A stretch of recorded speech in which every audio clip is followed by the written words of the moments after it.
Dah ya sekarang ya.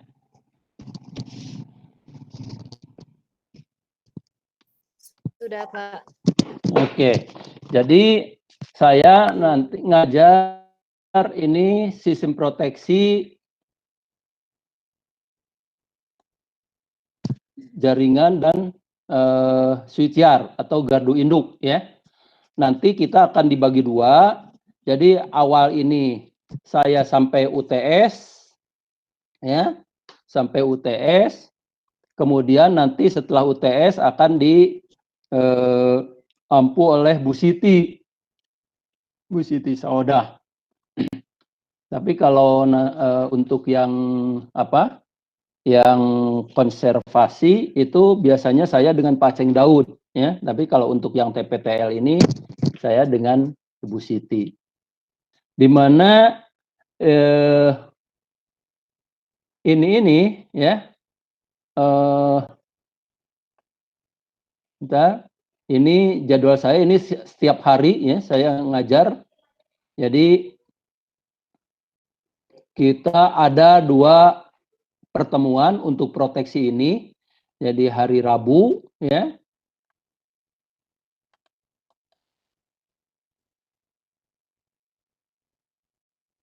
Nah, ini hari Rabu ini.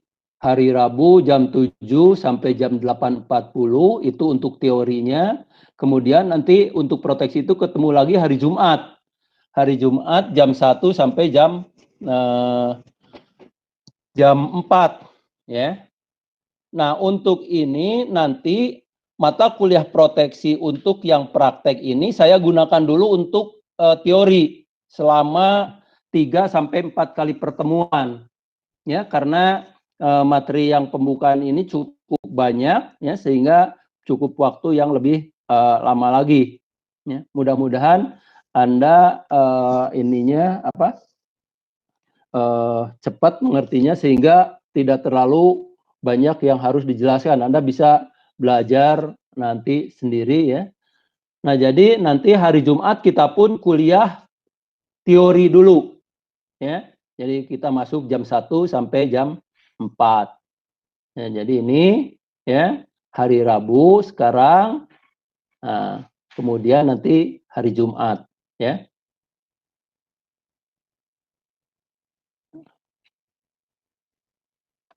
Nah, kemudian ya, aturan kuliah seperti biasa ini.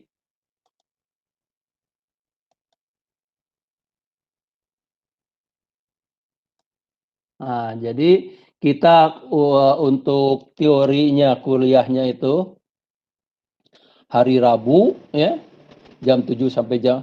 Kita ada 3 SKS sehingga kami harapkan ya Anda dapat nilai bagus di sini karena dengan 3 SKS ini cukup ini untuk menentukan IP dan IPS dan IPK-nya ya.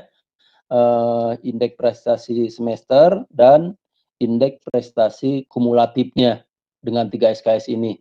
Di mana SKS-nya 2 untuk teori ya, dan 1 untuk praktek. Dan pembagiannya ini seperti ini penilaiannya. Nanti ada kuis ya. Selama ini ini presentasi ini merupakan presentasi terbaik setelah beberapa tahun ya. Sehingga ini sekarang yang digunakan. Jadi untuk kuisnya 15%, 3 sampai 4 kali, kemudian tugasnya 15%, 3 4 kali tugas di mana untuk tugas ini ada tugas mandiri ya, ada tugas kelompok nanti. Nanti saya itukan dengan Bu Siti mana yang kategorinya tugas mandiri dan tugas kelompok. Kemudian ini UTS. Nah, UTS bahannya itu dari awal, dari mulai sekarang sampai menjelang UTS ya. Kemudian UAS-nya 40%, materinya dari mulai UTS sampai UAS ya. Kita ada praktikum di mana nanti proporsinya untuk teori itu adalah 60% dan untuk prakteknya 40% ya. Kemudian, nah di sini kehadiran ini nanti mudah-mudahan dengan adanya kuliah daring ini Anda bisa minimal kalau absen itu penuhlah 100%, ya. Sehingga karena ini akan berkonsekuensi walaupun nanti mungkin secara ini tidak berhubungan langsung, tapi ini sangat menentukan juga ya, terutama untuk prestasi Anda. Karena kalau misalkan salah satu kehadirannya kurang, walaupun Anda nilainya bagus-bagus sehingga dikategorikan untuk mendapat cum laude, nanti akan bisa ditolak gitu. Kalau misalkan salah satunya kehadirannya itu kurang, walaupun nilai-nilai Anda bagus-bagus gitu. Prestasinya bagus, tapi attitude-nya kurang. Nah, makanya ini dengan adanya kuliah daring ini, semoga ini kehadiran ini jadi sempurna ya, 100% ya. Kemudian, nah ini tidak ada reevaluasi, ini nanti kita lihat aja ya, biasanya ada, tetap ada karena ini mengacu kepada peraturan mahasiswa terbaru. Jadi nilainya yang nilainya D harus dikasih evaluasi, tapi nanti kenaikannya itu cuma 1 tingkat, jadi CD. Nah itu sangat merugikan Anda, sehingga kami harapkan Anda berhasil pada tidak perlu ada remedial ya, baik waktu UTS maupun UAS, sehingga nilainya karena kalau dari dari D sampai CD itu cuma naiknya itu 0,5 dan tanggung jawab yang harus Anda pikul itu cukup berat, baik dari Anda maupun dari kami ya. Kemudian, nah di sini ini ada kuis. Kuis ini bisa berlangsung, biasanya kuis ini adalah materi yang sudah diberikan atau yang sedang diberikan ya. Waktunya berkisar antara 10 sampai 15 menit. Bisa waktu awal kuliah, jadi begitu Anda absen kita kuis, atau selama kuliah, waktu berlangsungnya kuliah, atau akhir kuliah. Sebelum kita berakhir biasanya ada kuis ya. Jadi tapi materinya biasanya yang sudah diberikan dan yang lagi diberikan. Jadi tidak mungkin yang belum diberikan itu kan kuis. Dan kuis ini adalah tidak bisa nggak ada remedial kuis ya. Jadi kalau tidak ikut ya udah nilainya jadi 0. Kemudian tugas, ini sama tugas seperti saya tadi sebutkan, ada tugas mandiri, ada juga tugas kelompok. Nah, kalau tugas, ini silakan aja, ya. Misalkan dikasih waktu 1 minggu, tapi Anda belum sempat mengumpulkan, silakan aja Anda kumpulkan. Walaupun nanti ada pengurangan nilai, ya. Kalau tugas, tapi kalau kuis tidak ada, ya. Kemudian UTS, biasanya UTS dalam bentuk essay ya, baik teorinya maupun perhitungannya ya. Teorinya apa yang telah Anda pelajari, kemudian perhitungannya ada perhitungannya ya. Nah, kemudian nanti ada praktikum. Nah, praktikum di sini nanti yang mengampunya itu adalah saya, Ibu Siti,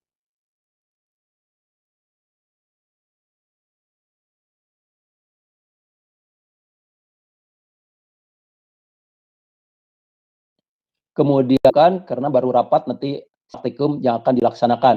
Apakah seperti semester kemarin kita memegang instruktur itu memegang job sheet atau memegang mahasiswa. Nah, ini kita belum, untuk yang semester ini belum ditentukan ya.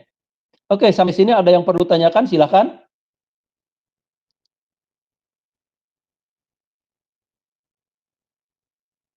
Halo? Belum ada ya? Oke, baik. Kalau kita itu, nah ini yang akan kita pelajari 1 semester ini untuk proteksi itu ini ya. Jadi pertama adalah komponen simetris. Nggak tahu Anda sudah dapat nggak di mata kuliah yang lain komponen simetris. Terus sistem per unit ya. Kemudian perhitungan arus dan tegangan pada kondisi gangguan ya. Kita akan bahas nanti satu persatu. Kemudian parameter saluran dalam kondisi gangguan, ya. Kemudian sumber-sumber gangguan pada sistem tenaga listrik. Nah, kemudian relay proteksi, ya. Nah, untuk yang bagian pertama ini, bagian saya pegangnya relay proteksi, ya.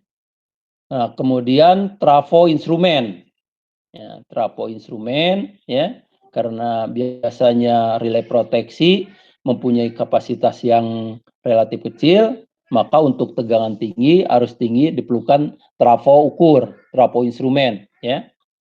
Kemudian nanti proteksinya, ya, proteksi sistem tenaga listrik itu mulai dari generator, pembangkit, saluran, ya, gardu. Nah, distribusinya ini enggak sebetulnya. Di sini ini ada distribusi, ya. Ini distribusi ini nanti kita enggak pelajari di sini karena ini distribusi ini diajarkan di ini distribusi ini untuk tegangan menengah, ya. Untuk tegangan menengah sehingga kita enggak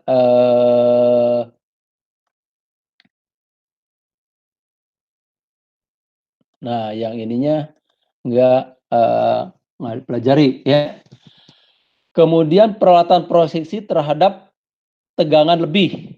Jadi nanti sumber gangguan itu atau fault itu ada gangguan oleh arus dan ada gangguan oleh tegangan, ya. Nah, kalau arus nanti diproteksinya itu oleh relay, nanti kalau tegangan oleh namanya itu lightning arrestor. Nah, ini nanti bagian Bu Siti, mulai dari peralatan proteksi terhadap tegangan lebih, ya. Itu yang diakibatkan oleh surja petir, surja hubung. Nanti kita sedikit bahas apa itu surja petir, surja hubung. Kemudian koordinasi isolasi, ya. Jadi karena nanti berbagai macam proteksi yang akan kita gunakan, baik itu di pembangkit, di saluran, di GI, ya, itu ada berbagai macam itu sehingga perlu dikoordinasi, ya, sehingga nanti efektif secara teknis dan juga biaya, ya. Nah, itu perlunya koordinasi. Kemudian yang terakhir adalah pengenalan gardu induk. Gardu induk, ya. Nah, di sini banyak sekali di gardu induk ini, baik yang gardu induk yang konvensional atau yang biasa yang Anda suka lihat mungkin, ya. Di daerah Anda suka lewat gardu induk yang konvensional atau gardu induk yang terintegrasi, ya, misalkan yang GIS. Nah, itu akan dijelaskan nanti oleh Bu Siti. Jadi dari sini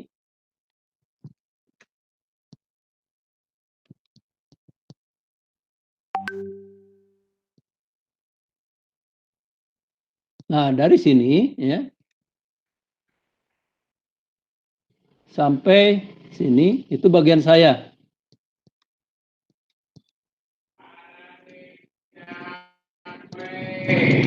Nah, yang ini Ibu Siti, ya.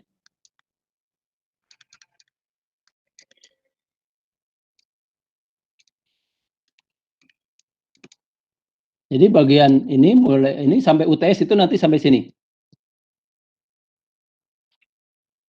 Nanti yang ini UTS ini UAS-nya. Nah, itu, ya. Jadi itu dibagi-bagi nanti.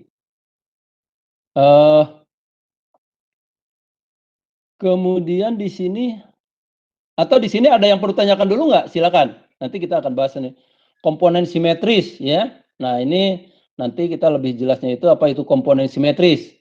Nah, biasanya kita mengenal selama ini Anda mengenalnya itu sistemnya sistem seimbang, ya. Nah, padahal dalam kenyataannya itu tidak pernah ada yang sistem yang seimbang. Yang sistem seimbang itu misalkan 3 fasa itu tegangan antar fasanya itu 220 atau 380 misalkan, dengan beda fasanya 120 derajat. Nah, dalam kenyataannya itu tidak pernah ada ya, tapi nanti bisa didekati terus. Nah, sehingga ada sistem yang tidak seimbang. Nah, untuk sistem yang tidak seimbang biasanya itu perhitungannya itu agak rumit. Maka kita gunakanlah nanti ini dengan komponen simetris. Kita pecah dulu ya, itu sistem yang tidak seimbang menjadi komponen simetris, baru kembali lagi ya. Itu kemudian sistem per unit ya.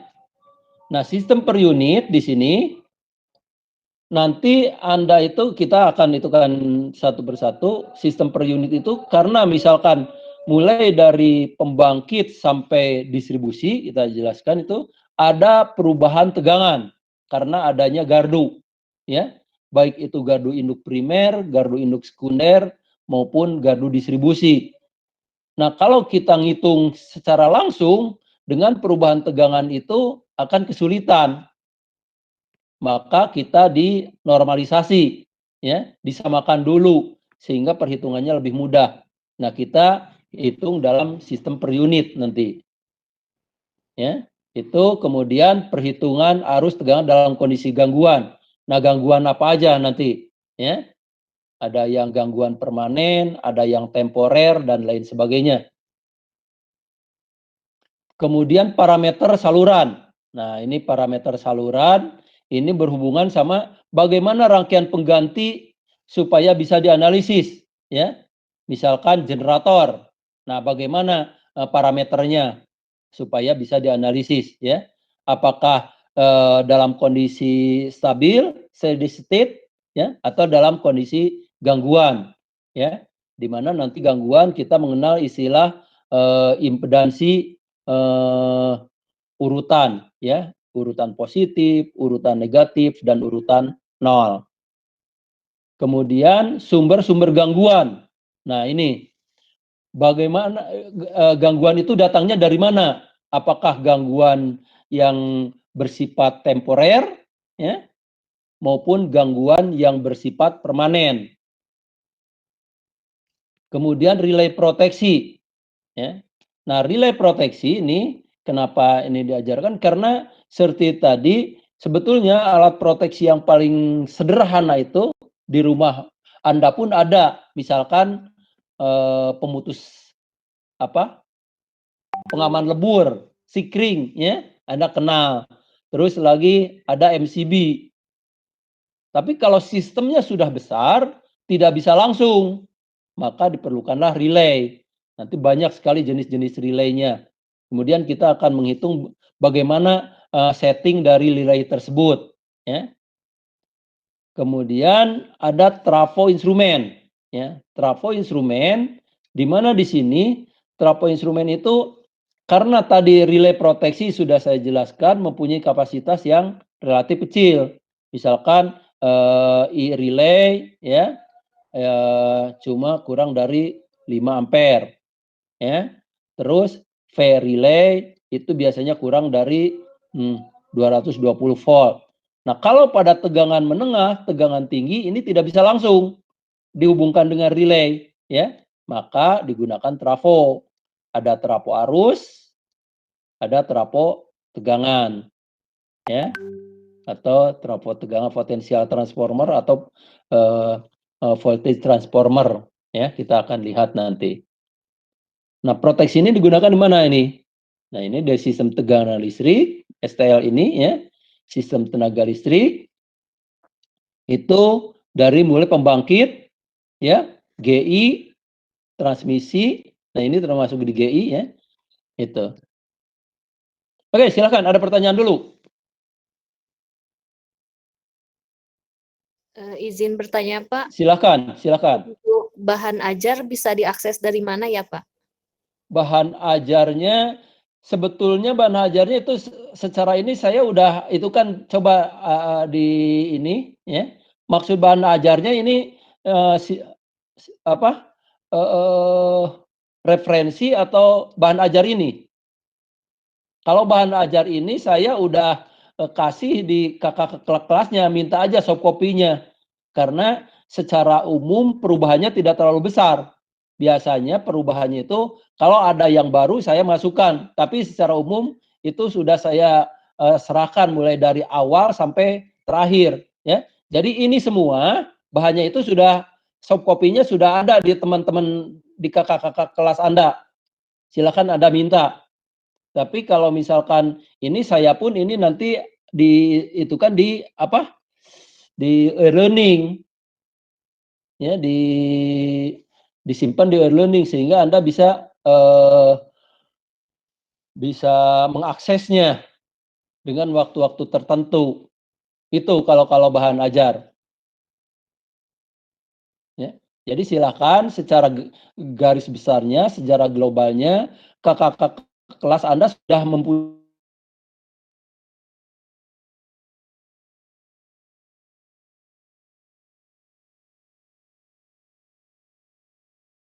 karena saya udah nyerang kalau bu ya. Tapi bahan ajar yang ini yang baik yang PDF maupun yang PowerPoint sudah saya serahkan ke kakak kelas Anda. Minta aja ya. Kemudian begitupun untuk yang literaturnya. Banyak sekali yang Anda bisa download secara gratis. Nanti saya tunjukkan literatur-literatur yang berhubungan sama sistem proteksi ini. Oke, silakan ada yang lain?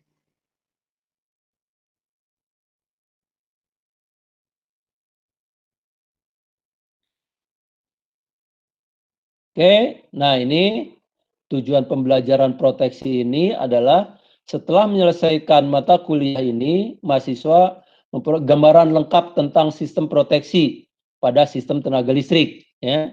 Jadi di sini sistem tenaga listrik kita singkat sistem tenaga listrik supaya tak terlalu panjang nanti. Ya. Kemudian mahasiswa mampu menjelaskan berbagai jenis gangguan pada sistem tenaga listrik. Gangguannya baik itu yang disebabkan oleh arus maupun yang disebabkan oleh tegangan, ya. Kemudian mampu mengembangkan proteksi yang sesuai untuk mengamankan peralatan, baik itu peralatannya maupun sistemnya, ya. Jadi tidak semua proteksi itu bisa digunakan pada setiap peralatan maupun sistem. Jadi ada yang kita mengenal nantinya itu proteksi utama, proteksi cadangan, ya. Ada yang cadangan dekat, ada yang cadangan jauh, dan lain sebagainya. Nah itu mudah-mudahan dengan dasar-dasar ini Anda nanti bisa mengembangkan sendiri. Karena tidak mungkin misalkan harus dijelaskan, waktunya tidak cukup kalau harus mendetil sekali. Jadi kami harapkan silakan Anda juga mengeksplor baik dari tempat lain atau dari internet. Sekarang sudah terbuka sekali ya. Jadi itu ini tujuan pembelajaran sistem proteksi ini. Kemudian daftar pustaka. Nah ini ya. Nah daftar pustaka ini sebetulnya banyak sekali. Ini saya menuliskan cuma beberapa aja ya. Dan ini semuanya Anda bisa download secara gratis. Ya. Saya kasih ini sebagai itu bentar.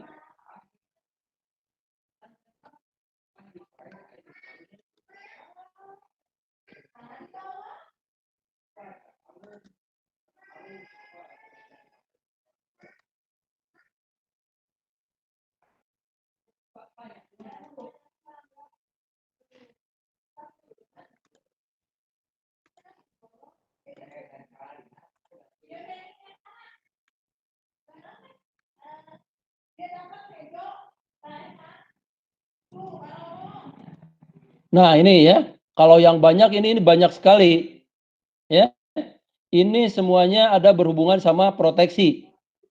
Di sini kalau nggak salah ini ada 55 item atau 55 judul yang bisa saya download ya. Dan ini bisa di-download secara gratis. silakan Anda download dengan itu kan sistem proteksi atau electrical protection ya. Nah, ini semuanya Anda bisa download secara gratis. Ya, saya ini hanya 55 literasi aja yang bisa saya ini. Anda bisa menggunakan ini pdfdrive.com dan di situ atau mungkin Anda teman-teman Anda yang ini sudah banyak sekali yang bisa mendownload ini ya dari itu lain, situs lain. Ini saya pakai yang ini pdfdrive.com, dari di situ gratis. Ya. Ini ada 55 literatur yang berhubungan sama sistem proteksi ya. Jadi yang saya sebutkan di sini, yang saya itu kan di mana?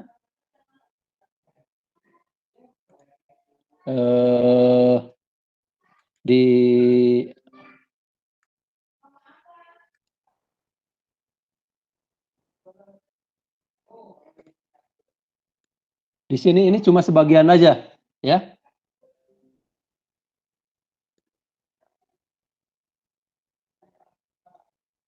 Silakan ya. Oke, silakan, ada yang perlu tanyakan sampai sini?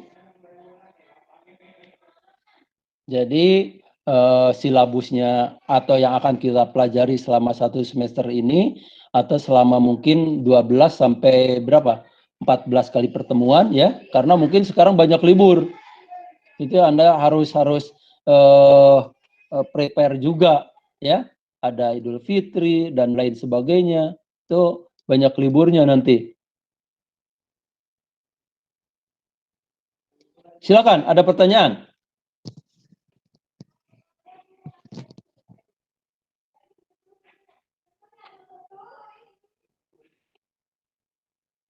Oke, kalau tidak ada pertanyaan, ya ini pendahuluannya. Pertama, kenapa kita mempelajari proteksi ini? Ya, sebetulnya proteksi itu walaupun Anda mungkin belum mempelajari secara khusus, tapi baik itu di lab kita atau di rumah Anda sendiri, itu sebetulnya sudah ada yang berhubungan sama sistem tenaga listrik, ya, sistem tenaga listrik. Jadi kalau yang di rumah atau di lab kita, misalkan yang paling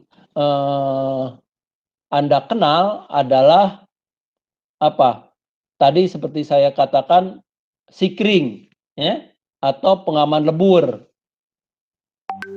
Kemudian CB, ya, versi kecilnya itu adalah yang di rumah Anda itu adalah MCB, miniatur circuit breaker. Nah, itu adalah proteksi. Dan sebetulnya kalau itu penggunaannya atau perencanaannya bagus sekali, itu sangat aman. Ya. Nah, cuman biasanya yang tidak aman itu ini misalkan aja supaya ini ya, karena kita nanti berhubungannya di tegangan menengah dan tegangan tinggi. Tapi misalkan ini sebagai ilustrasi di rumah Anda ya. Di rumah Anda misalkan ini Anda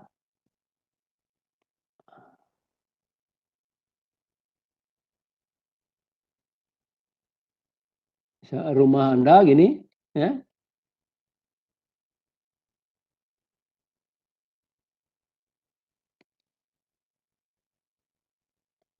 Nah, ini biasanya ini dari PLN ini ada ke sini ya. Kemudian di sini ada apa? KWH. Kemudian ada ini ada MCB. Kemudian bagi-bagi nanti ya di rumah Anda. Nah, ini ada yang ini adalah proteksi. Misalkan kita menggunakan MCB atau kita menggunakan sikring atau atau apa pius, ya. Nah, sehingga kalau terjadi kegagalan, misalkan di rumah Anda, di sini terjadi fault, ya, maka si MCB ini akan terbuka. Kalau fuse ini akan putus. Ya, nah seperti itu. Sehingga kalau ini sudah terbuka, ini sudah putus, maka arus gangguannya itu menjadi 0. Ini aman. Oke? Nah, tapi kalau sistemnya sudah besar, misalkan dari pembangkit, ya, ada gardu induk, ada saluran transmisi, ada gardu induk lagi, ya, ada saluran distribusi, ada ini baru ke konsumen, ya. Nah, yang akan ini generator, ini trafo 1, trafo 2, ini trafo 3. Misalkan ini kita sebutnya itu pembangkit. Kemudian ini GI, ya, misalkan ini GI, dan ini gardu distribusi. Ini adalah transmisinya atau salurannya, ya. Ini transmisi, ini saluran distribusi. Ini transmisinya. Nah, kalau tadi di sini, ya, sistem tegangan rendah itu di bawah 1000 volt, itu bisa langsung pakai itu tadi.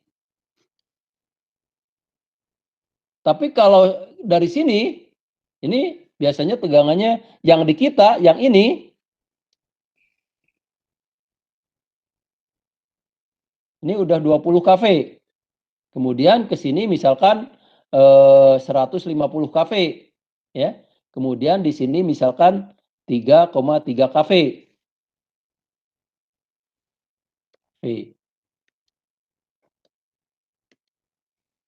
Nah, dengan tegangan yang besar, dengan arus yang besar, ini tidak bisa ini langsung diakomodir oleh ini.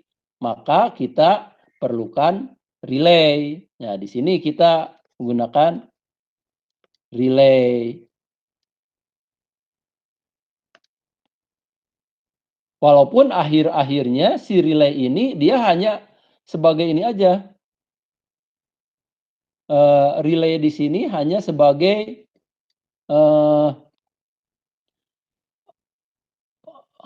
merespon aja, ya. Respon terjadinya gangguan. Akhirnya ini akan mengerjakan, nanti di sini ada CB, ya,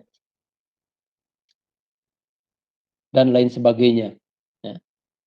Nah, kalau kita kembali lagi ke sini, jadi di sini listrik memiliki peran yang vital dan strategis. Ketersediaannya harus memenuhi aspek, nah ini andal, aman, dan akrab lingkungan, ya. Jadi andal ini mampu bekerja sesuai dengan peruntukannya. Dia harus aman terhadap peralatannya maupun terhadap personilnya, ya. Juga akrab lingkungan. Selama ini sebetulnya listriknya sendiri dia sangat akrab lingkungan. Walaupun kalau kita lihat dari sistem pembangkitnya, ya, itu ada masalah. Tapi listrik sendiri setelah generator itu akrab lingkungan, ya. Dari sini, nah yang bermasalah itu di sininya kan. Ini primovernya, ini yang itu. Tapi kalau dari sini ke sininya, ini akrab lingkungan, ya. Keandalan sistem tenaga listrik ditentukan oleh sistem dan konstruksi instalasi listrik yang memenuhi ketentuan dan persyaratan berlaku. Ya, nah kalau kita misalkan di Indonesia kita menggunakan standarnya itu SPLN atau PUIL. Ya, standar-standar untuk pemasangan peralatan-peralatan yang berhubungan sistem tenaga listrik. Sehingga kalau standar ini sudah diterapkan, ini akan ke sininya ya, andal, aman dan akan lingkungan itu akan didapat ya. Kalau misalkan standar-standar ini kita terapkan dengan betul. Selama ini misalkan aja kalau instalasi biasanya terutama yang daerah-daerah asal nyala deh tanpa memperhitungkan kapasitas penghantarnya ya. Anda sudah belajar pada dasar kelistrikan misalkan mengenal kabel ya. Misalkan NYA 1,5 mm kuadrat atau NYM 3 kali 2,5 mm. Nah, semua baik ini yang 1,5 maupun 2,5 mempunyai kemampuan tertentu. Ya. Berapa kemampuan hantar arusnya? Nah, biasanya kalau itu sudah standarnya sudah dipenuhi, ini akan aman karena tidak boleh terjadi pemanasan berlebihan di sistem penghantar ini ya. Dengan luas penampang ini ya, maka nanti berhubungan sama berapa arus yang maksimal yang harus lewati ini, berapa arusnya, sehingga nanti akan menghasilkan panasnya berapa ya. Itu akan merusak ke sisi penghantarnya maupun ke isolasinya. Nah, tapi kalau misalkan standar-standar ini dipenuhi, ini tidak jadi masalah ya. Kemudian keamanan sistem tenaga listrik ditentukan oleh sistem pengaman ya, yang baik ya. Benar, andal atau tetap tepat sesuai dengan kebutuhan sistem yang ada. Jadi seperti tadi, tidak semua relay proteksi bisa digunakan untuk setiap jaringan. Misalkan kalau untuk generator, mana yang paling proteksi apa yang paling efektif? Untuk gardu, mana yang paling efektif? Untuk saluran, mana yang paling efektif? Walaupun secara global semua relay itu bisa digunakan untuk merespon gangguan yang ada pada sistem tenaga listrik. Tapi mana yang paling tepat? Sehingga nanti kita perlu koordinasi, ya. Mana yang dijadikan proteksi utama, mana yang akan dijadikan proteksi cadangan nantinya itu. Ya. Kemudian ini kalau misalkan ada yang perlu tanyakan langsung aja ya. Misalkan saya terlalu cepat atau misal ada yang perlu tanyakan nggak usah nunggu selesai. Kalau misalkan Anda perlu tanyakan aja langsung. Ya. Kemudian pengertian. Ini proteksi ini selama ini ya perlindungan atau pengamanan ya. Sehingga kalau proteksinya sudah bekerja itu tadi sudah aman ya. Jadi kalau proteksinya sudah ini harusnya itu menjadi 0. Selama ini kalau Anda dengar misalkan kebakaran ya. Kebakaran akibat konsleting listrik. Nah, itu Anda harus curiga. Kenapa konsleting listrik menyebabkan kebakaran? Karena tadi seperti sudah dijelaskan, begitu proteksinya bekerja, ya, begitu proteksinya bekerja, ya, misalkan MCB, CB, ya, ACB, ini semuanya GCB,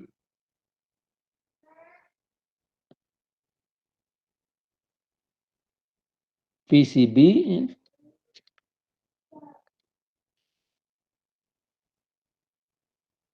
atau misalkan fuse, NH fuse,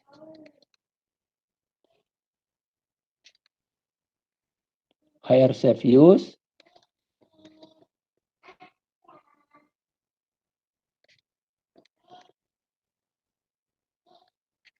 NFB,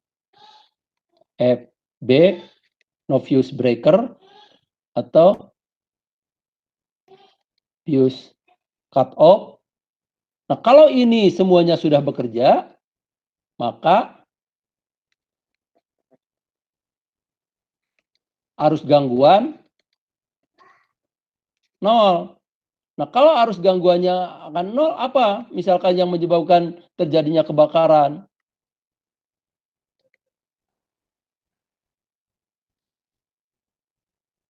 Ya, kita suka dengarkan di TV, di radio, atau di koran, misalkan kebakaran akibat konsleting listrik.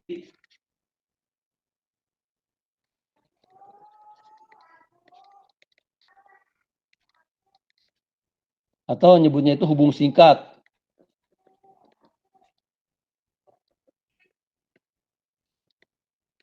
Hubung singkat listrik, ya.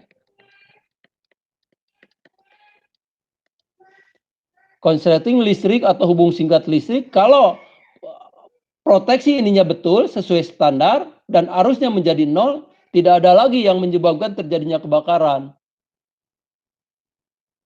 Ya. Jadi Anda sebagai orang listrik harus jangan wah ini benar, ini kebakaran akibat korsleting listrik, akibat hubung singkat listrik. Oh, apa kalau misalkan ini sudah bekerja?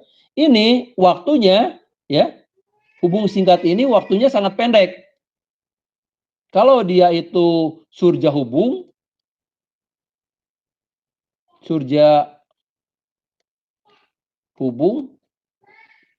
waktunya itu kurang dari apa? Maksimal itu 2 mikrosecond. Nah, berarti berapa ini? Ya. Kalau surja petir apalagi? Ini kurang dari 50 mikrosecond. Biasanya yang menyebabkannya itu energinya, ya, karena kalau ini waktunya relatif pendek. Ini mikrosecond ini. Sehingga kalau gangguannya sudah tidak ada atau arusnya sudah 0, potensi untuk kebakaran itu menjadi tidak ada, ya. Nah, jadi itu sistem tenaga listrik suatu sistem yang terdiri dari beberapa subsistem, ya. Jadi seperti tadi udah dijelaskan, sistem tenaga listrik, ya, di sini sistem tenaga listrik itu nanti dihitungkan ada gambarnya, mulai dari pembangkit, kemudian ada gardu, ya, ada transmisi. Ini yang sederhana aja, gardu, sistem distribusi, gardu. Ini baru konsumen. Nah, ini adalah misalkan ini pembangkit ini yang di mana ya paling dekat, ya, misalkan PLTA Bangkok, ya. Di PLTA Bangkok selain dari ada generator, ini adalah primapernya PLTA, ya. Kemudian selain dari generatornya ada gardunya. Ini kita sebut gardu primer, ya. Misalkan. Kemudian ini akan disalurkan pakai saluran transmisi.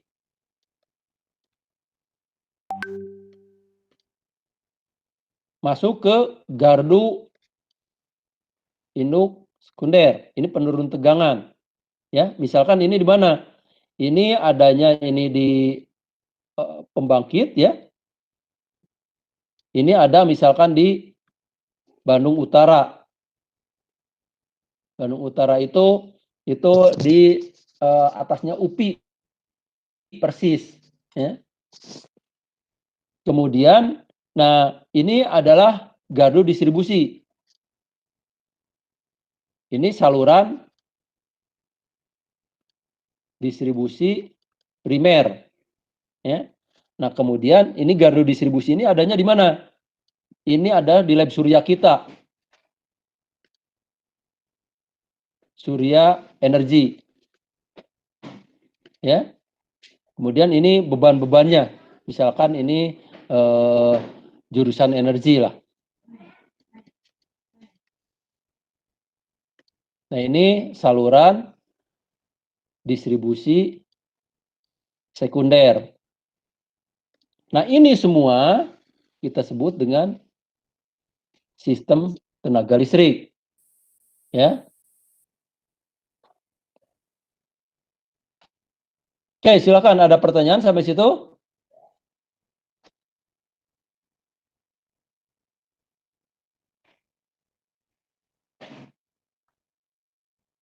Nah, kemudian proteksi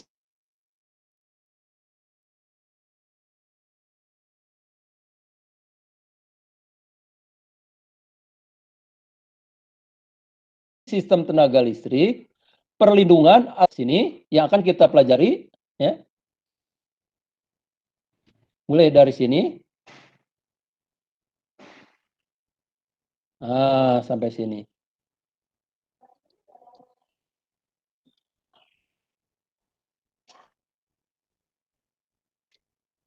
Itu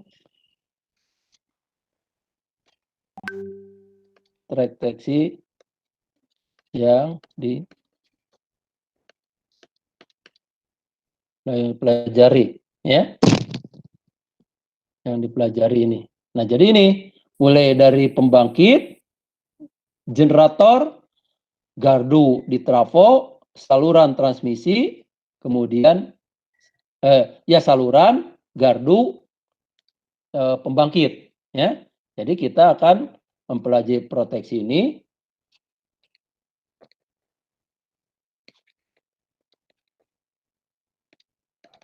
Satu di generator. Kedua di gardu.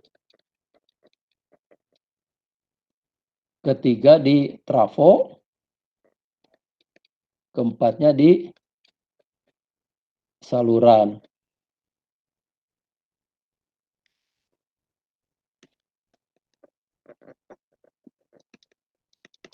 Ini yang akan kita pelajari selama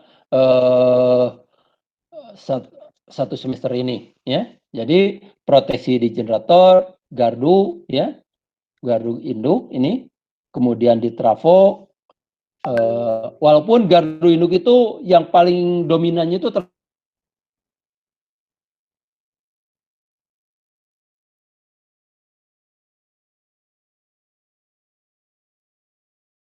trafo, karena dari sih yang paling mahalnya itu trafo ini. Selain dari nanti ininya ya, generatornya. Tapi yang paling itu di trafonya.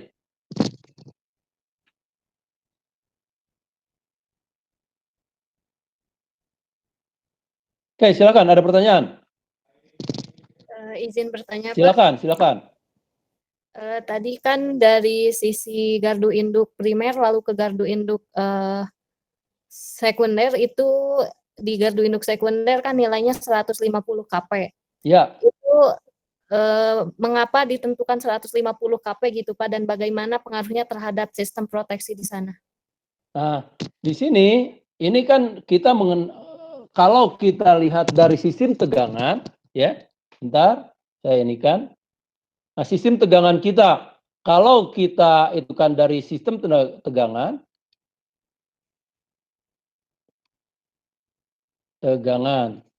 ya, dikatakan tegangan tinggi, tegangan rendah, itu kalau tegangannya kurang dari 1000 volt. Itu, ya.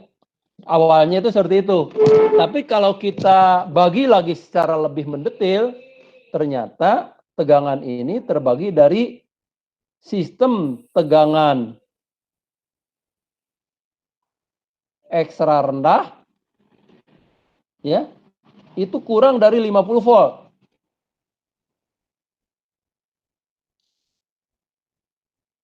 Kemudian sistem tegangan rendah itu kurang dari 1000 volt.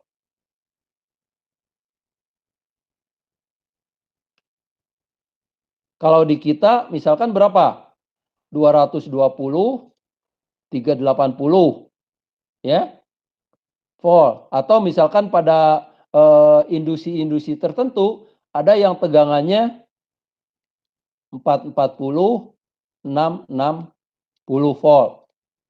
Tapi kalau dia itu di bawah 1000 volt dikategorikan sebagai sistem tegangan rendah, ya. Ada juga sistem tegangan menengah. Sistem tegangan menengah ini kurang dari 30 kV, ya.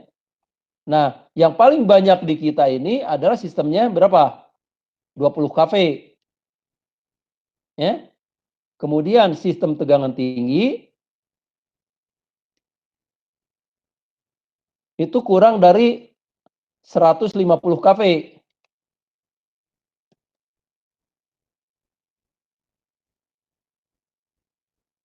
kV, ya. Di sini ada yang masih di beberapa tempat ada yang 70 kV. Tapi itu sudah tegangan tinggi, ya. Ini 150. Nah, kemudian ada sistem tegangan ekstra tinggi. Nah, ini lebih dari 150 kV. Ya. 150 kV itu masuk ke sini. Ya, tegangan tinggi. Ini di kita ada yang 275 kV, ada yang 500 kV. Nah, ini adalah sistem tegangan, ya.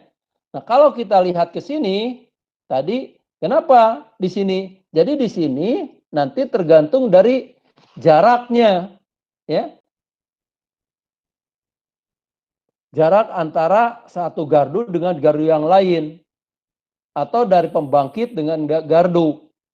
Bagaimana si energi ini, daya ini disalurkan mulai dari pembangkit sampai ke konsumen. Karena nanti rugi-rugi, ya, rugi-rugi itu akan sebanding dengan 1/V².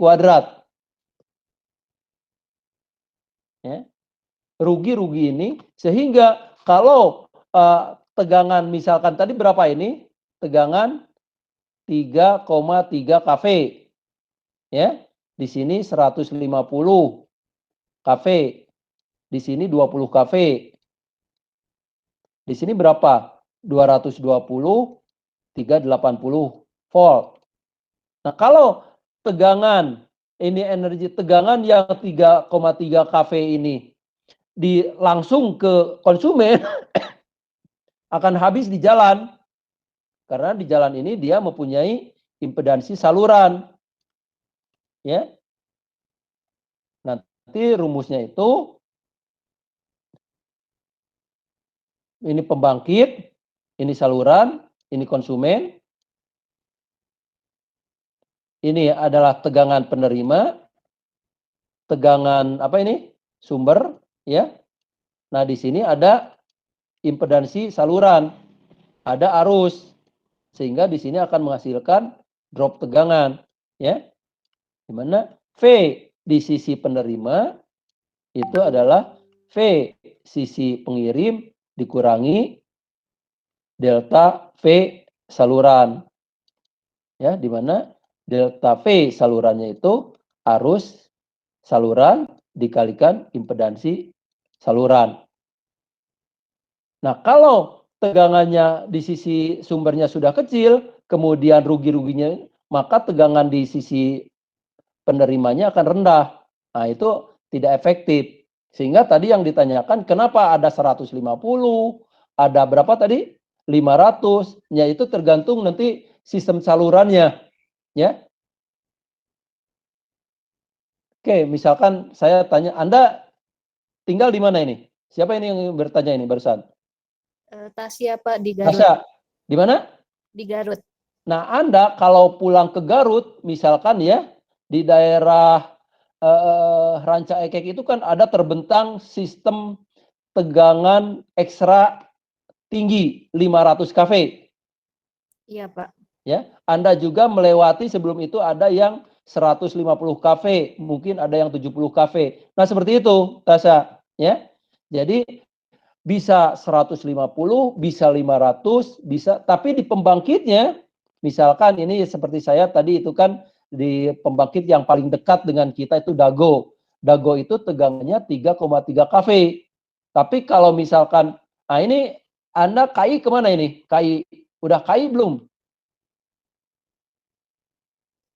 Kunjungan industri ini kelas ini udah kan? Tapi nggak masuk, Pak. Kita yang waktu di parkiran aja, Pak. Gimana ini? Kemana Anda KI-nya?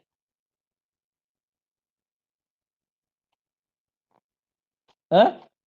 Kemana ini kelas ini Pak KI-nya? Muara Karang. Muara Karang. Oh, waktu itu ya, ya, dengan saya itu yang kita nggak diterima itu ya. Iya, Pak. Nah, itu Muara Karang itu berapa tegangannya? Ya, karena kita keterlambatan sehingga tidak diterima. Nah, tapi di situ mulai dari pembangkit di sini ya, mulai dari 3,3 sampai 33 kV. Nah, ini. Jadi banyak tergantung dari jenis generatornya. Nanti disalurkan seperti itu. Jadi ini apakah 150 70 kV, 150, 275 atau 500 kV itu tergantung sistem yang ada di sininya, ya. Karena tadi seperti saya udah katakan, rugi-rugi ini dia akan sebanding dengan tegangan. Jadi kalau tegangannya semakin tinggi, maka rugi-ruginya semakin rendah. Kalau tegangan rugi-ruginya semakin rendah, maka efisiensinya semakin tinggi. Ya, kita tahu apa efisiensi adalah daya output, plus sigma P rugi kan.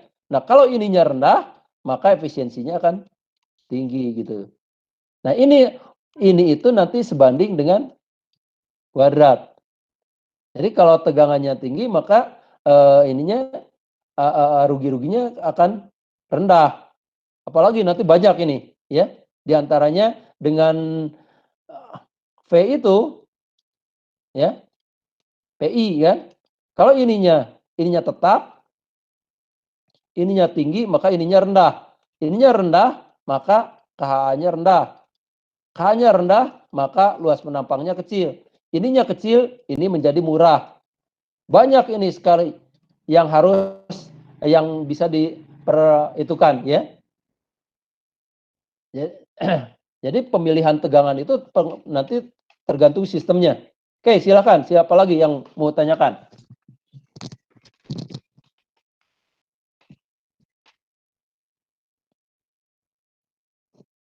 Ada lagi?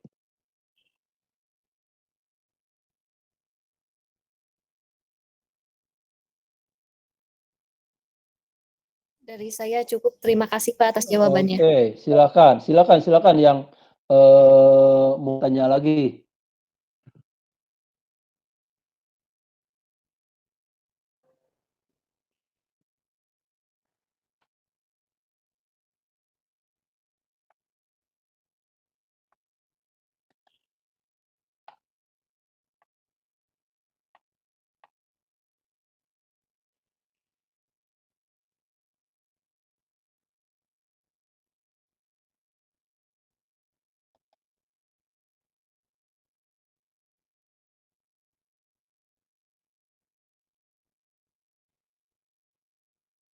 Sebentar, ya ini saya ini aturan yang sekarang itu ngaco sekali ini. Saya harus absen sesuai dengan jadwalnya.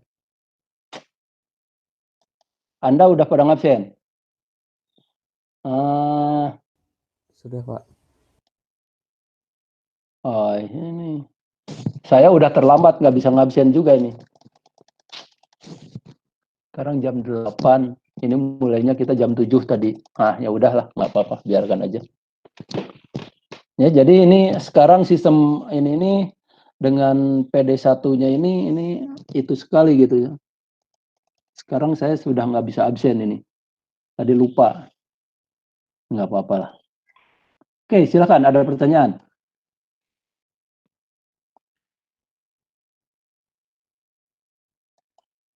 Kalau nggak ada itu lagi ya. Tadi kita sudah sampai. Ini 2 fungsi dari proteksi. Tadi seperti saya katakan bahwa relay itu dia tidak langsung mengeksekusi terjadinya gangguan, tapi dia hanya merespon, mendeteksi adanya gangguan, ya, pada sistem yang diamankannya. Jadi tidak bisa mengeksekusi ada gangguan langsung dieksekusi, nggak bisa. Dia hanya mendeteksi aja, hanya merespon aja. Nah, kemudian setelah merespon itu dia akan memerintahkan ke CB, ya. Jadi nanti kira-kira rangkaiannya itu seperti ini.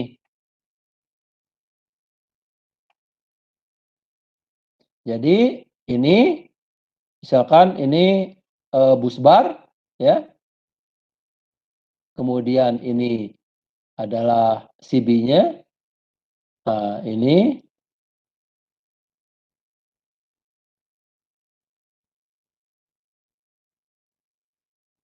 relay-nya. Nah, seperti ini. Ya. Jadi misalkan ini CT, ini PT, ini relay, ya. Nah, jadi seperti ini. Ini kalau ada gangguan di sini, ini mendeteksi oleh ini, deteksi oleh ini dulu, baru ini memerintahkan ke sini. Apakah perintahnya itu untuk membuka CB ini atau hanya peringatan aja bahwa itu ada gangguan. Ya, kita akan melihat di sini karakteristiknya seperti apa aja, banyak sekali. Ya. Jadi di sini mendeteksi adanya gangguan, kemudian memerintahkan terhadap CB untuk melepaskan bagian yang terganggu tersebut. Itu proteksi, ya. Nah, di sini tadi udah dijelaskan juga secara ini. Contoh komponen proteksi yang paling sederhana adalah pengaman lebur atau fuse. Ya. Jika dalam pemilihan fuse atau tepat sesuai kebutuhan, maka kedua fungsi tersebut dapat dipenuhi. Jadi mendeteksi ini, ya, mendeteksi kemudian lepaskan. Nah, kalau fuse ini dia bedanya sama MCB yang ada di rumah. Kalau MCB itu begitu trip, Anda bisa operasikan kembali, ya. Tetapi kalau fuse tidak. Kalau fuse dia putus itunya filamennya, ya. Dan biasanya Anda istilahnya supaya cepat, saya ganti aja lah sama kawat. Walaupun kawatnya sama, kualitasnya akan berbeda sehingga justru akan membahayakan nanti jaringan sesudahnya. Oke, sebentar.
Ya, jadi di sini untuk pengaman sistem yang lebih kompleks diperlukan pengaman yang lebih lengkap, ya. Nah, di sini yang kita fungsi dari relay itu di sini, ya. Relay dari pengelengkapannya di sini. Ini relay dan perlengkapannya, ya. Di mana nanti komponennya itu ada relay sendiri seperti tadi udah saya gambarkan di sini ini, ya. Nah, ini, ya, dia itu ada pemutus tenaganya, ya. Jadi ada relaynya, ada pemutus tenaganya, kemudian ada trafo arus dan trafo tegangan baterai. Jadi di sini, nah di sini ada catu dayanya nantinya, ada baterainya, ya. Kenapa? Karena ini harus independen, tidak boleh terhubung langsung ke sini, ya. Jadi ini dioperasikan, dia mempunyai catu daya sendiri, ya, sini itu. Jadi relay itu ada relaynya sendiri, ya, ada PMT-nya ini CB ini PMT, orang PLN nyebutnya itu PMT, pemutus tenaga. Ini pemutus tenaga. Tadi berbagai macamnya ya. CB, kemudian juga ada trafo ukurnya, ada trafo arus, ada trafo tegangan, ya, ada baterainya. Jadi di sini ada relay pengaman, ada PMT-nya, ada trafo ukurnya, ada baterainya. Nah, ini untuk yang lebih kompleks atau dari sistem itunya, yang sistem yang besar, ya. Kemudian, nah ini sistem tenaga listrik terdiri dari seksi subsistem, ya. Yang nanti subsistem itu seperti ini. Masing-masing seksi diamankan oleh relay dan setiap relay mempunyai kawasan pengamanan. Nah itu ya seperti tadi ada yang disebut dengan pengaman utama, ada yang disebut dengan pengaman cadangan. Sehingga biasanya sistem tenaga listrik itu ada disebut dengan kawasan pengamanan atau zone protection, ya. Protection zone, di mana protection zone ini atau kawasan pengamanan ini, nah seperti ini. Jadi misalkan ini dari primover, ya, kemudian generator. Generator mempunyai pengamanan utama, ya, pengaman utama. Tapi di generator juga ini pengaman utama, tapi generator juga mempunyai pengaman cadangan yang melingkupi ini. Jadi ini satu pengaman utama, ya, pengaman atau proteksi utama.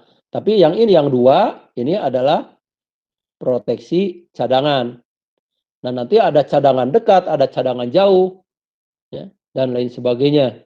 Nah, seperti ini di sini ya. Ini di gardu. Ini ada pengaman utama. Tapi gardu pun dia di salurannya dia diamankan juga. Nah, seperti ini.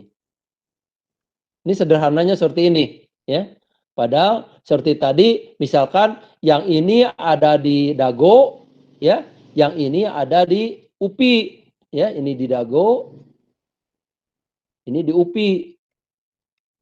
Nah, yang ini ada di Polban.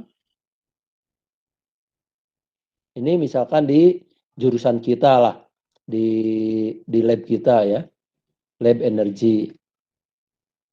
Ah, seperti itu. Jadi ini ada nanti kawasan pengamanan, zone of protection, ya.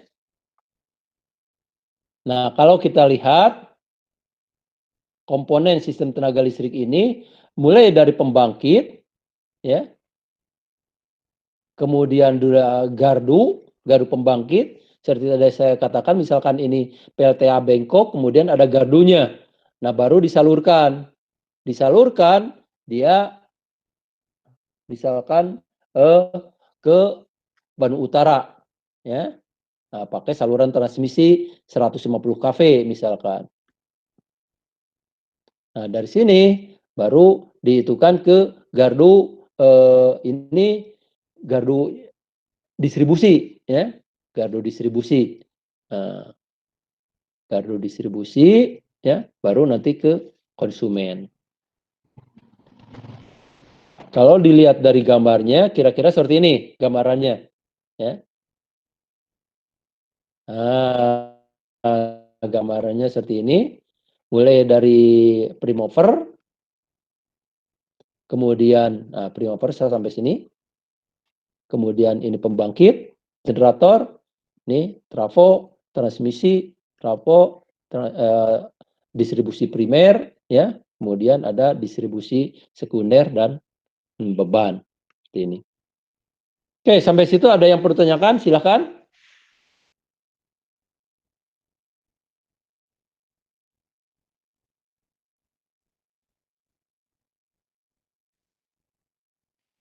Ada? Ini masih ada nggak?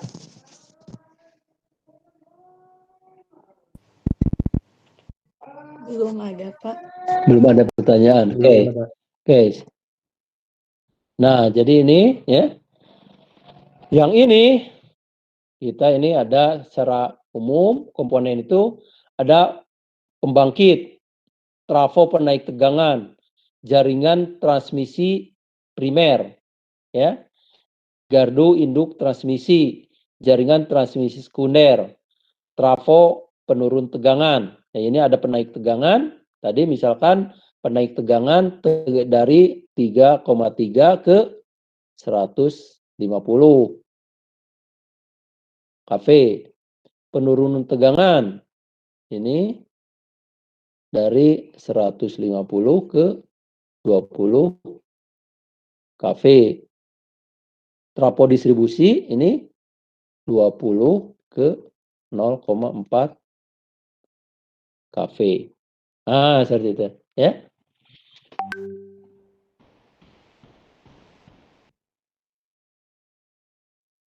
Apa ini kok 2 ini?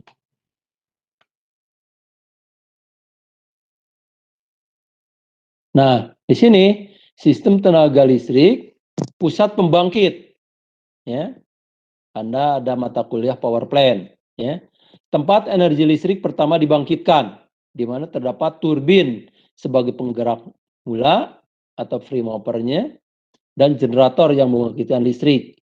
Biasanya di pusat pembangkit terdapat gardu induk ya, seperti tadi misalkan di Dago itu selain dari ada generatornya ada juga GI-nya ya.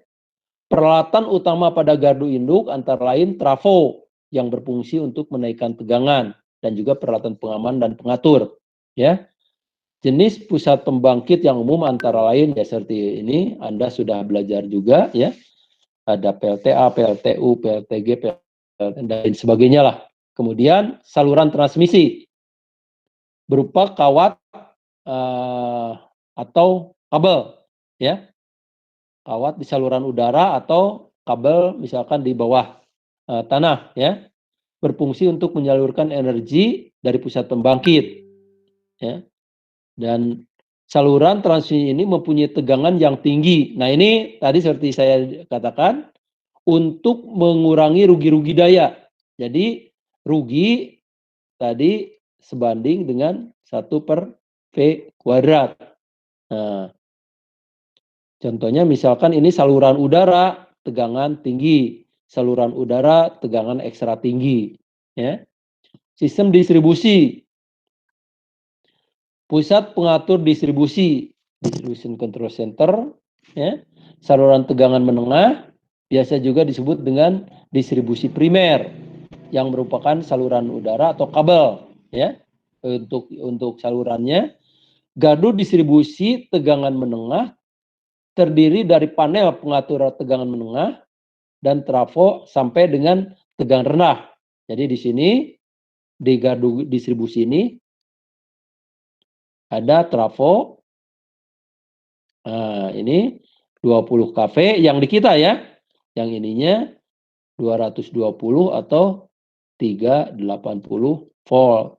Nah, itu ya maksudnya ini ya, yang menghasilkan tegangan kerja ya untuk industri dan konsumen perumahan.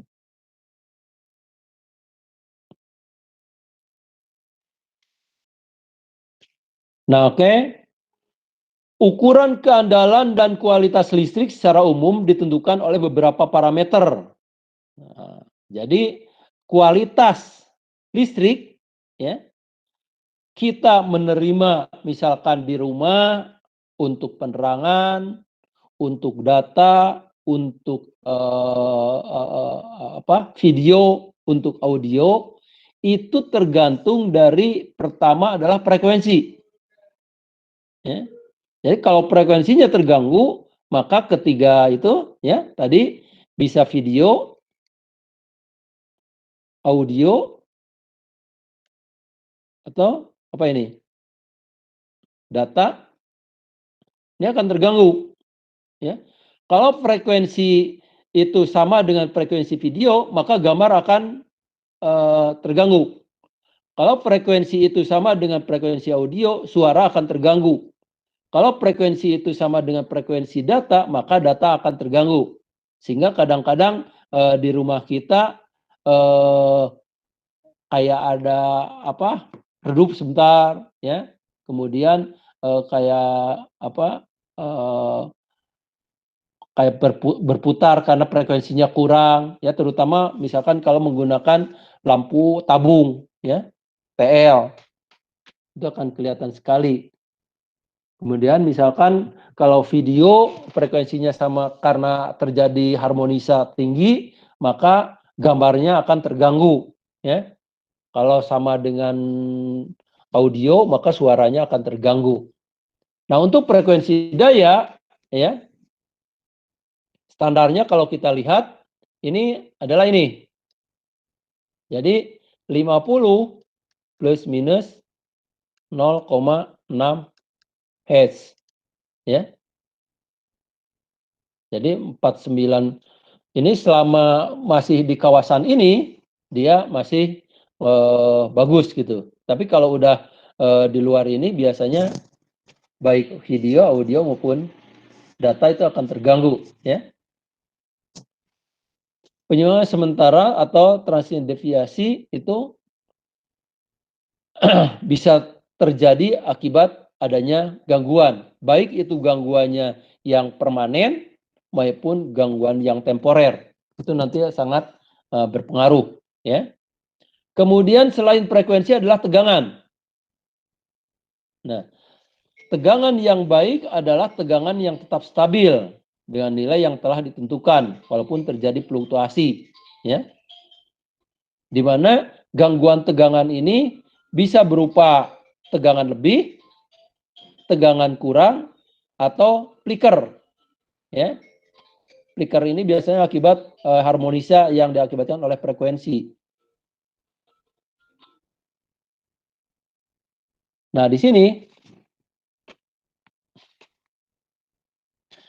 tegangan lebih akan mengakibatkan kemunduran isolasi, ya. Nah, ini tegangan lebih, jadi akan itu kan kemunduran isolasi sehingga menyebabkan kenaikan rugi-rugi daya, ya, memperpendek umur dan lebih fatal terbakarnya peralatan, ya. Peralatan-peralatan yang dipengaruhi sangat tegangan lebih antara lain trafo, motor, kapasitor, peralatan kontrol, dan banyak sekali itu yang dipengaruhi oleh tegangan lebih.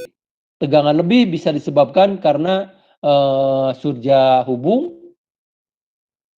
bisa juga karena surja petir. Nanti kita itu kan di gangguan, ya, ini.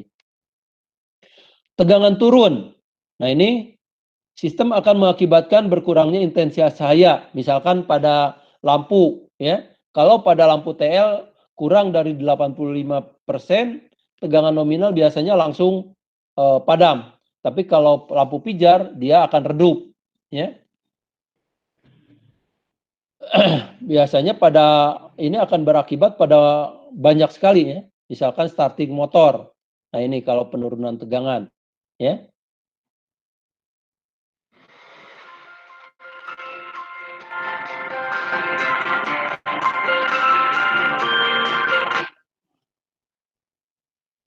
Nah, kemudian selain ini ada fluktuasi tegangan, kemudian ada tegangan kedip, ada deep voltage. Deep voltage, ya. Nah, deep voltage ini adalah penurunan tegangan, nanti kita lihat gambar-gambarnya, ya. Kemudian ada harmonisa, ya. Harmonisa. Nah, seperti ini. Nah,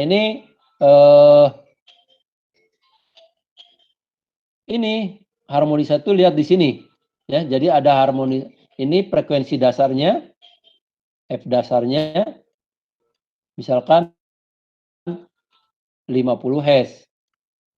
Ini ada harmonisa ketiga, ya.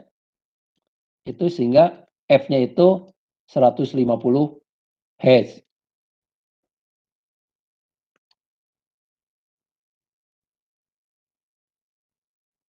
Misalkan ini ada harmonisa kelima, itu jadi H5 itu adalah 250 Hz. Nah, ini akan sangat mempengaruhi, ya, karena di sini tegangan harmonis akan mengakibat panas berlebihan, ya. Jadi nanti di mesin listrik kan akan ada bahwa F itu sangat mempengaruhi dengan rugi inti, ya. Rugi inti. Nah, semakin tinggi F-nya, maka ini rugi intinya akan semakin besar. Ini panas ini.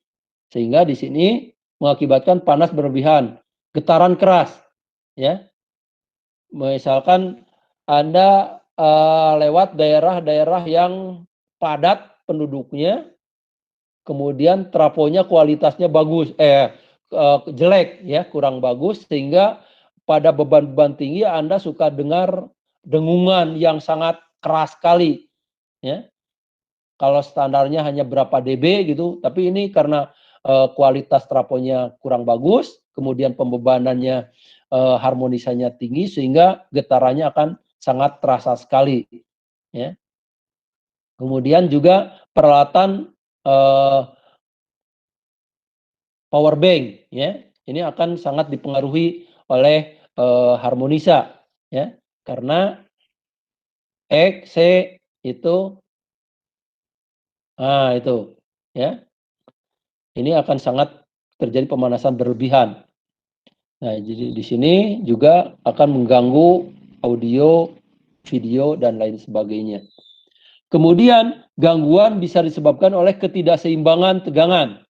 Nah, seperti tadi, seperti udah saya jelaskan, misalkan, ya, kalau yang biasa kita kenal, nanti ini kita mengenal istilah kondisi seimbang seperti ini, ya, ininya 120, ininya misalkan 220. Tapi dalam kenyataannya mungkin seperti ini. Nah, seperti itu, ya. Ininya lebih dari 120, ya. Terus amplitudonya juga akan seperti ini. Nah, ini kalau ini kita sebut dengan sistem seimbang. Ini tak seimbang. Nah, ini kebanyakan yang ada itu ini. Nah, ini nanti kita dihitung pakai komponen simetris.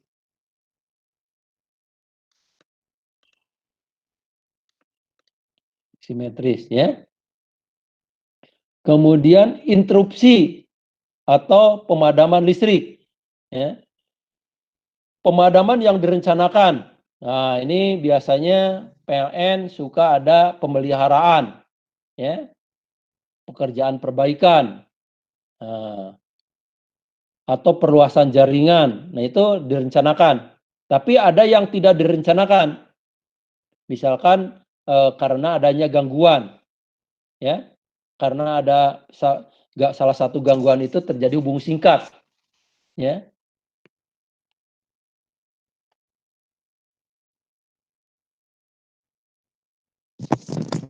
Nah, yang tadi ini, ya, parameter ini frekuensi, tegangan, ya, gangguan tegangan, fluktuasi tegangan, kemudian lagi deep voltage, harmonisa, gambarnya itu kira-kira, atau ini interupsi atau pemadaman listrik kira-kira seperti ini, ya. Nah, ini Gangguan akibat frekuensi. Jadi ini frekuensi ini ya. Misalkan ini gangguan frekuensi yang diakibatkan oleh peroresonansi trafo. Jadi pada saat trafo tanpa beban dieksitasi, dihidupkan, misalkan ini trafo,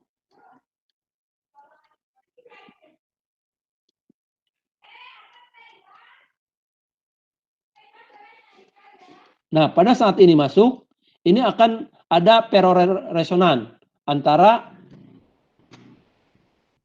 C dan L. Nah, ini peroresonansi ini akan mengakibatkan gangguan frekuensi ini, ya. Atau juga gangguan frekuensi yang diakibatkan oleh pengoperasian kapasitor bank. Misalkan ada kapasitor bank seperti ini. Nah, pada saat pengoperasian ini dia akan mengalami ini, ya. Dan ini akan menjadi gangguan akibat frekuensi, ya.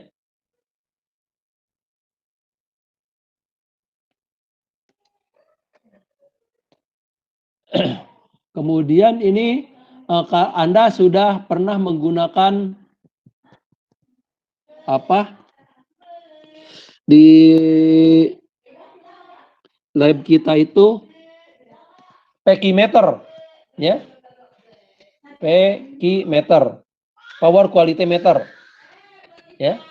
Power quality meter itu bisa menentukan ini apa gelombang atau spektrumnya, ya. Misalkan di sini ASD.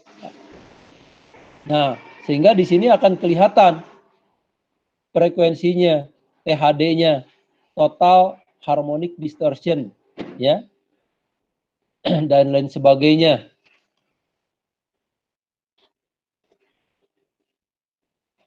Terus gangguan, nah ini yang disebut dengan tadi deep voltage.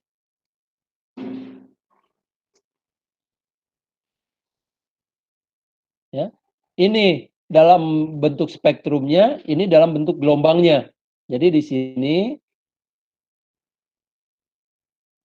gitu, ya sama dengan ini. Ini bisa sampai, kalau dilihat di sini bisa sampai 40%, tinggal 40%, ya, atau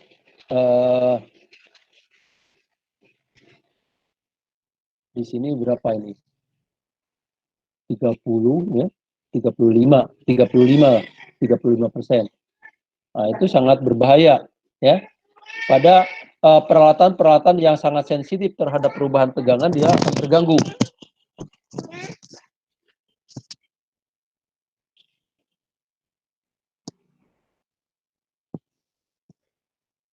Kemudian, nah ini adalah distorsi, ya. Distorsi di sini, nah fluktuasi ini. Misalkan pada pengoperasian tanur atau furnace, ya. Misalkan di apa yang ada furnace itu di mana itu, Krakatau Steel atau di Nalum untuk mencairkan material logam, ya.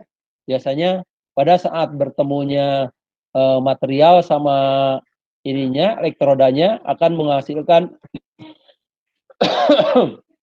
tegangan fluktuasi, ya, fluktuasi tegangan yang sangat ini sangat mengganggu ini. Maka ini digunakanlah filter aktif, ya. Filter aktif, karena filter pasif ini biasanya sangat pada frekuensi tertentu, maka digunakan, ini akan sangat mahal untuk mendapatkan tegangan yang ini lagi, ya, stabil lagi, ya. Kemudian, nah ini apa?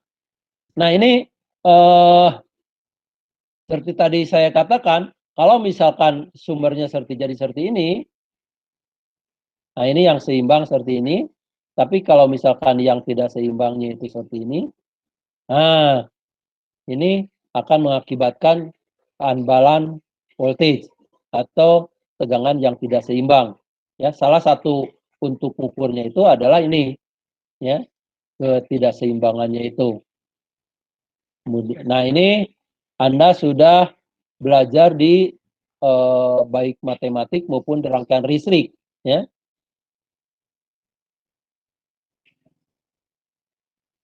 Atau di rangkaian listrik ini.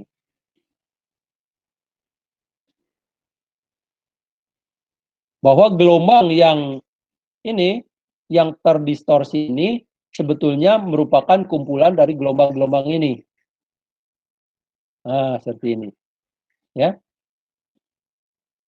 Sebagai contoh, misalkan gelombang ini, dia dari harmonisa pertama, harmonisa ketiga, kelima, ketujuh, 9, 11, 13.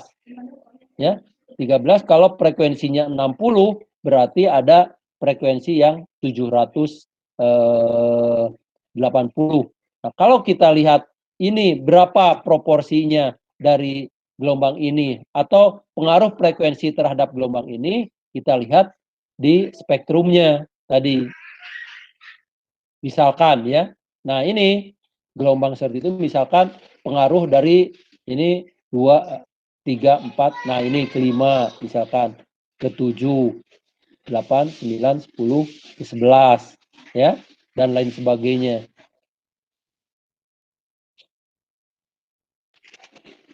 Oke, silakan. Ada yang perlu tanyakan? Kita waktunya sudah habis. Izin bertanya, Pak. Oke, silakan. Yang tadi, Pak, untuk sistem penyaluran, kalau misalkan di pembangkitnya itu ada suatu masalah gitu, terus nanti pastikan untuk penyalurannya akan terganggu juga. Nah, Betul. apakah di kayak gardu primernya itu menyimpan energi untuk disalurkan agar untuk ke gardu yang distribusinya tidak terlalu berpengaruh atau bakal terganggu semua salurannya, Pak? Itu tergantung dari sistem pembangkitnya ya. Nah, misalkan begini. Misalkan Anda di dari mana? Ini siapa ini yang tanya ini? Fahira dari Cimahi, Fahira, Pak. Cimahi. Cimahi sering terjadi pemadaman nggak? Atau jarang? Jarang sih, Pak, kalau sekarang-sekarang. Tapi waktu itu Jarang sempat ya. ada. Ya. Nah, itu karena apa? Sistemnya udah kita mengenal istilah nanti yang ini yang sederhana aja. Misalkan ada sistem jaringan,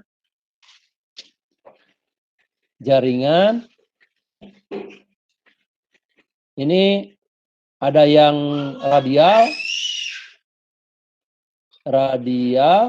ada yang ring, ada yang grid. Nah, radial juga ada nanti bermacam-macam. Ada apa ya? Ada Margaret dan lain sebagainya, ya. Nah, di sini misalkan Cimahi di sini. Ini anggap ini Cimahi. Ternyata Cimahi ini pensuplainya itu tidak cuma satu. Nah, seperti itu. Ya, sehingga kalau terjadi ini gangguan, si Cimahi ini bisa itu oleh ini dan lain sebagainya.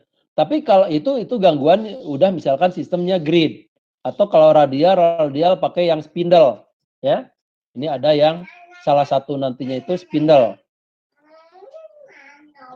Spindle itu ada namanya itu saluran pri-nya sehingga bisa misalkan ini gangguan, ini bisa di saluran yang pri-nya itu bisa digunakan.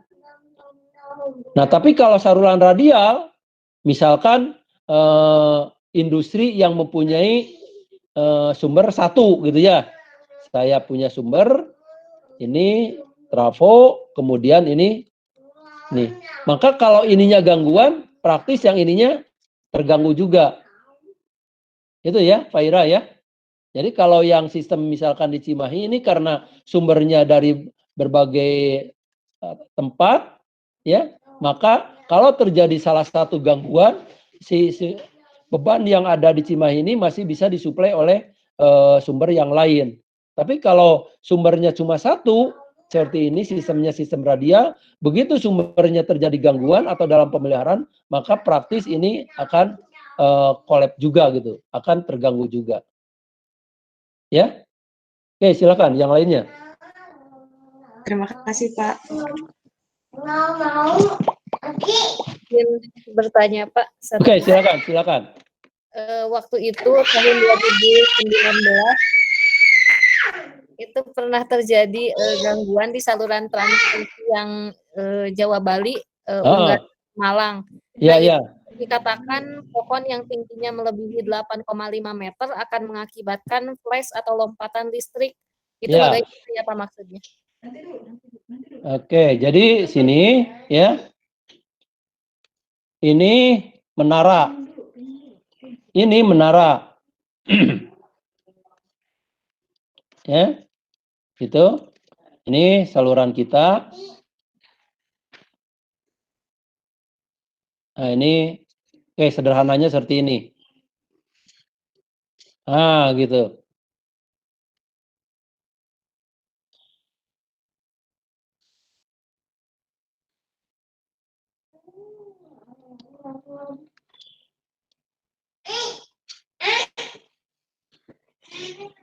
Nah, yang ini minimal 8 meter. Andongan yang paling rendah ini minimal 8 meter. Ini aman menurut WHO. Ya, WHO itu medan listrik dan medan magnetnya. Ini 8 meter ini sudah cukup untuk supaya ininya aman terhadap personil, terhadap manusia, terhadap binatang dan lain sebagainya. Ya, kita kan selalu kalau misalkan di tegangan TET, wah ada pusing-pusing di bawah transmisi gitu ya. Pernah dengar kan? Di TV, di radio, atau di koran pernah baca. Nah, tapi yang ini 8 meter ini dia sebetulnya menurut WHO ini udah aman.